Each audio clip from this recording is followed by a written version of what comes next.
Hey, this is Tim Kaufman of Fat Man Rants. And if you don't know my story, I've been on an amazing journey over the past 6 years.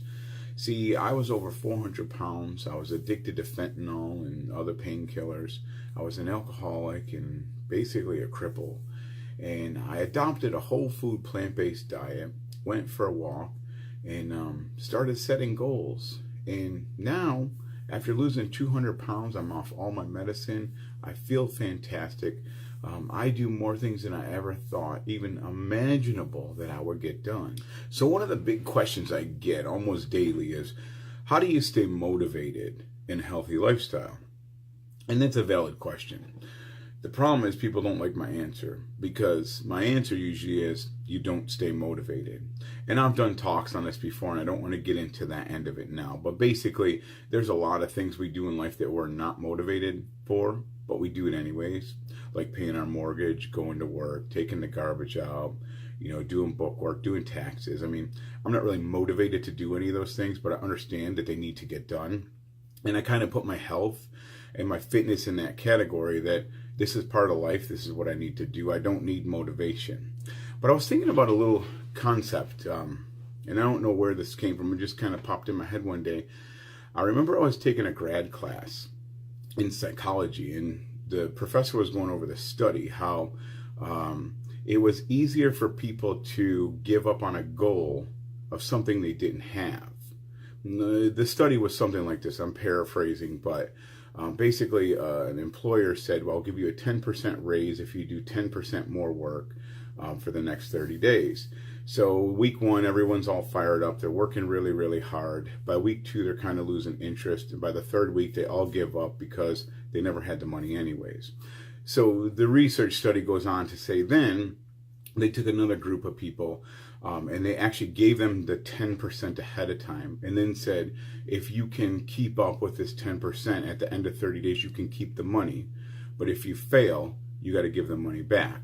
And the success rate was through the roof. It was night and day. See, what was going on here is people were not willing to let go of what they already had.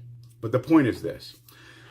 Maybe that's what goes on with us in our healthy lifestyle. Maybe we try to work really, really hard to lose weight and get fit, but we never had that fitness and we never had that weight loss in the first place.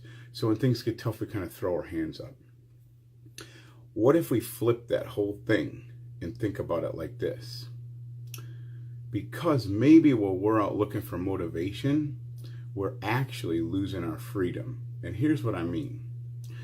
Instead of looking for motivation to lose weight and get healthy, why don't we work to keep the health that we have? Here's what I mean.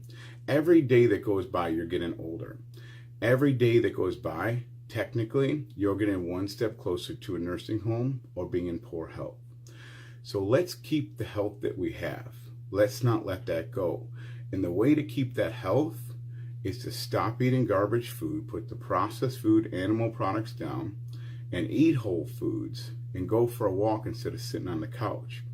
It's not necessarily always about reaching a goal or striving to be better. Let's keep the health that we have, because I don't want to go to a nursing home.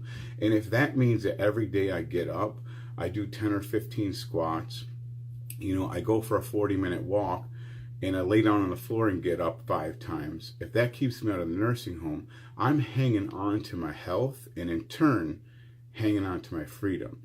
So when you do this healthy lifestyle thing, don't look at it as losing motivation.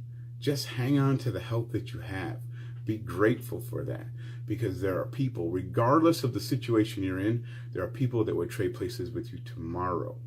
Motivated or not, you need to hang on to your health while you still have the chance. That's my advice. It works for me. Give it a try. Just remember, eat plants, move your body. All you got to do is a little more than you did yesterday. See ya.